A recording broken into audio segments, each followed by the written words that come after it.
So here we have the Nissan Qashqai on a 17 plate. I'm going to start off by showing you around the outside of the car, and then we'll hop in and run through some controls on the inside. From the outside, you can see it's a 5-door car with alloy wheels and tinted windows.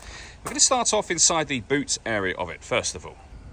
As we approach the back of the car, you can see we have reversing sensors and plenty of boot space as well, along with that 60/40 split folding rear seat, should you wish to increase this space even further again.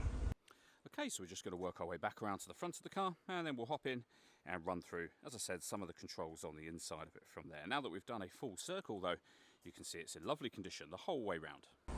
Just briefly before we climb in, I think it's well worth seeing the interior from this exterior point of view. There's plenty to run through on the dashboard, so let's hop in and we'll do that now.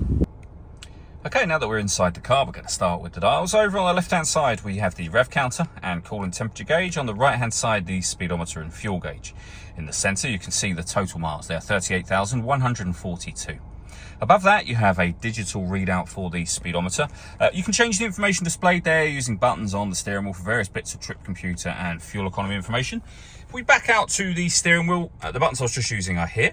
We have stereo controls, and over on the right hand side, cruise control, speed limiter, and your phone controls. In the center is where you will pair your phone up. It's also, as you can see, where you have your 360 parking camera. So bird's eye view image of exactly where the car is parked and the front facing camera. If you press this button, you get the front facing camera and the front passenger side wheel. And if we pop the vehicle into reverse, that will switch to the reversing camera for you.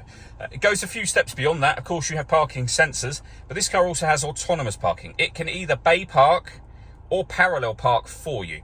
It will look for a space. It will tell you when it's found one that's big enough for the car, and it will tell you what to do. It will take control of the steering, essentially.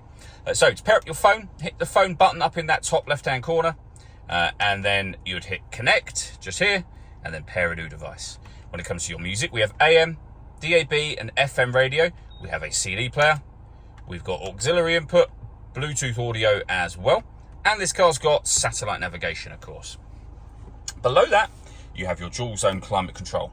And we can adjust the passenger temperature, driver temperature, you can increase and decrease the fan speed, you can determine what direction you'd like the air to be distributed in underneath that. And then when you're happy with those settings, you can turn your air conditioning off in this case, back on again, or hit auto. The car will then maintain those temperatures by taking full control of the fan speed and direction of the air for you. You can override that whenever you wish to. Beneath that, we have a 12-volt charging socket, electronic handbrake, and an auto hold function just here as well. And then your 6-speed manual gearbox. And then lastly, both passenger and driver heated seats with 2 different heat settings each. And your full-size panoramic roof. There is a sunblind that will open all the way to the back of the rear seats.